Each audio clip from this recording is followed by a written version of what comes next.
Louvado seja nosso Senhor Jesus Cristo. Hoje é dia 8 de agosto, estamos na terça-feira da 18ª semana do Tempo Comum. A leitura de hoje é de Números, capítulo 12, versículos de 1 a 13. Naqueles dias, Maria e Arão criticaram Moisés por causa de sua mulher etíope e disseram: acaso o Senhor falou só através de Moisés? Não falou também por meio de nós? E o Senhor ouviu isto. Moisés era um homem muito humilde, mais do que qualquer outro sobre a terra. Então o Senhor disse a Moisés, a Arão e Maria: ide todos os três à tenda da reunião. E eles foram. O Senhor desceu na coluna de nuvem, parou à entrada da tenda e chamou a Arão e Maria. Quando se aproximaram, ele lhes disse: escutai minhas palavras. Se houver entre vós um profeta do Senhor, eu me revelarei a ele em visões e falarei com ele em sonhos.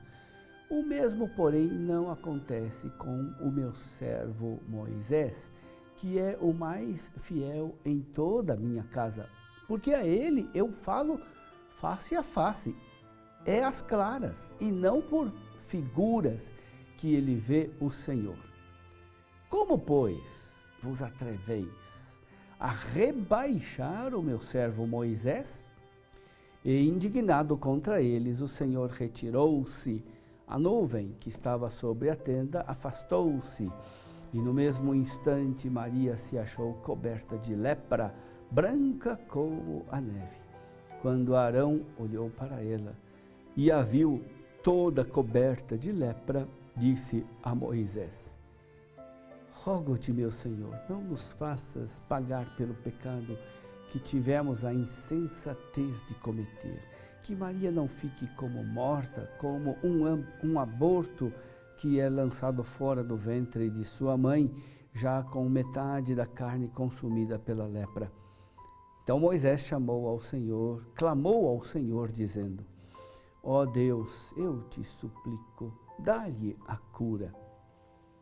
Meu irmão, minha irmã, a contestação não é uma invenção da atualidade, mesmo que ela tenha se difundido de maneira muito ampla nos tempos de hoje. A leitura nos apresenta uma contestação da autoridade de Moisés, realizada por pessoas bastante próximas dele. As pessoas que contestam a autoridade de Moisés são o irmão e a irmã.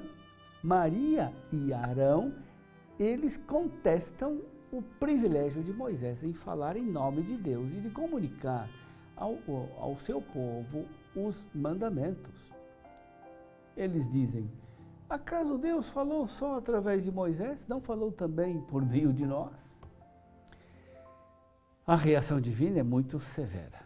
Depois de haver proclamado que Moisés tem autoridade como nenhum outro, Deus reprova Arão e Maria. Deus disse a eles: meu servo Moisés é o mais fiel em toda a minha casa, porque a ele eu falo face a face e às claras, e não por meio de figuras. Como, pois, vos atreveis a rebaixar o meu servo Moisés?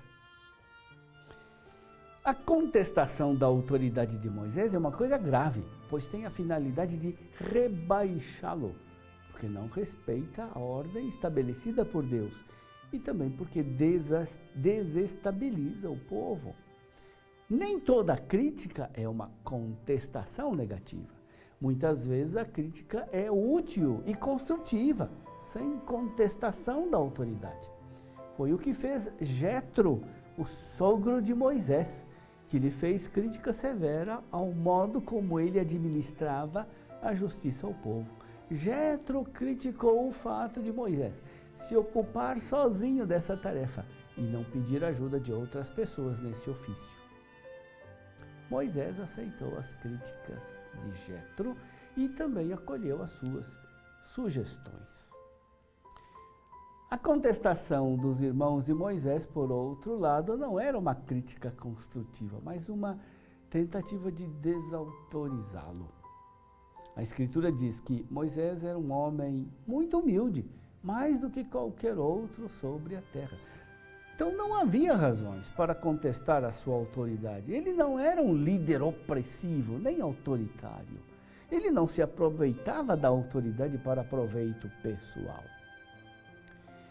Quando uma autoridade não exerce o seu ofício para o bem comum, quando uma autoridade se torna arbitrária e opressiva, então a contestação não é só possível, mas também necessária. Mas é preciso tomar cuidado para não julgar a autoridade com conclusões apressadas ou parciais, nem ser motivado somente por sentimentos de inveja e de concorrência. O comportamento cristão deve ser de sincera obediência à autoridade que foi constituída por Deus.